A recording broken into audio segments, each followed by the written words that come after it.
Hello, my name is Dan Johnson and welcome back to my channel. Today I'm going to be talking about a brand new Big Finish box set which is part of the Time War entitled Doctor Who Reflections. This is the 6th box set in this line, but recently, as in last year, we had a new TARDIS team with Cass and Alex, who I think are excellent. But it is also worth pointing out that this set comes under a subtitle. It's called Uncharted 1, and hopefully Uncharted 2 should come out later next year. In this set, Alex, Cass, and the Doctor are still trying to find their footing in the Time War. It is also worth pointing out that this friend character is played by previous companions of the Eighth Doctor. It's a really interesting point. In the previous set, it was played by Jay Griffiths in the first episode, entitled The Vespertine, I think. And in this set, we have Conrad Westermus, who plays, I think he's called Chris, in very old Eighth Doctor adventures I've not really checked out. The first I heard of him was, in fact, in the Sontarans versus Rutans thing earlier this year. And we also have Hattie Morahan, who most people know as playing not Livchenko, the other one. What's she called? Helen Sinclair. The strongest thing about this box set and the previous one has been the dynamics between our three main characters, our TARDIS team. I think you could put them into any scenario and I shall still listen. In fact, they did, because in the first episode of this set, they put them in the 1950s, which, to us, I'm not entirely sure why, but I was still invested to see where this was going and what they were going to get up to. It feels like a much bigger power is at play. Alex is the Doctor's great-great-grandson, and he's played by Sonny McGann, who's, of course, Paul McGann's son. And he's flirty, he's moralistic, but very different to the Doctor. So you get a lot of the Doctor being parental to Alex, but there's also sort of darker tones to that, where the Doctor is not telling Alex the full truth. Then you have Emma Campbell-Jones playing Casper Matzi, who is an engineer and a very stubborn, very headstrong companion. You may have noticed her in the Night of the Doctor, the 2013 special that saw the Eighth Doctor regenerate. There's an element in the Time War where you can meet people and also forget them, and various sort of altercations can happen. And that is pretty much what I love about the Time War sets, and this feels more like a continuation of that sort of time manipulation. There's something slightly surreal going on. Episode 3 is definitely my favourite. It is a time loop story with a real anchor point as it follows Cass as she realizes that she's being teleported back to different points along this one story.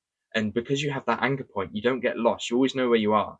And you're sort of piecing the scenes together from the Doctor's and Alex's perspective, because they're traveling in a linear sense, and Cass is sort of hopping in between, picking up little bits and piecing together what is going on. Towards the end of the set, there's some really lovely imagery. And obviously, I can't spoil anything, but this set does end on a cliffhanger. I do have a bit of a gripe with this story, though. I feel like there is, as I said before, this higher power going on, something else controlling all the strings. And I don't feel like we really got that. I feel like there is a much better story to be told with whatever Hieronyma Friend is, and switching between companions, and where Bliss has gone. There are hints and teasers at Bliss and trying to remember Bliss. But then at the same time, we've got this story unfolding when I feel like there's a much cooler thing that they could be dealing with.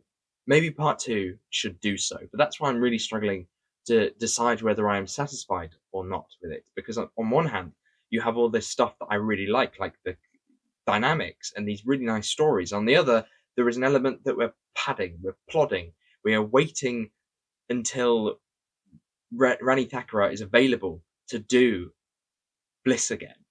It's this weird sort of in between. So I take it right back to basics and I start thinking about, did I enjoy listening to this set? And yes, I did. It was a lot of fun. I'm really excited to see where it's going to go next. The cliffhanger and what the repercussions of this big reveal are going to be really interesting to see in part 2, because we don't get a lot of Time War releases. So when we build up to one, I feel like I want to learn things. I want to answer some questions, but I don't feel like I've had that done in this one. I feel like I have more questions than anything else. But when it comes to recommending the set, I'm going to struggle a little bit, because I feel like I've only got half a story. I feel like I have so many unanswered questions. I don't feel satisfied like I would be with other sets. like the Quintessence, which I reviewed a little while ago, where I got a full story out of it. So it's quite difficult to put it into the categories I normally do. So as I recommend it, because I did enjoy the set and the ideas of it, the imagery, everything like that has been ringing in my head over the last couple of days, I'm going to say I recommend it. But if I can, I want to put a little asterisk next to it, because if this second set that comes out is still plodding along, not answering these questions, then I am going to get slightly more disappointed in it, and my perception of this set will change. I'm really anticipating this release. I have just checked, and I can't see it on the Big Finish website, so it may even be longer than a year. But I want to see what happens next. I want to see where these characters go, and I want to know how they're going to resolve the issues of this set. If you enjoyed this, please go and have a look at some of my other Big Finish reviews. Like I say, we recently reviewed the Quintessence, a Third Doctor adventure. Before that, we have reviewed Trials of a Time Lord with the Sixth Doctor, the Stuff of Legend, once again with the Eighth Doctor. I've done quite a few now, and I intend to do more into the future. So thank you very much for watching, and I shall see you soon. Goodbye.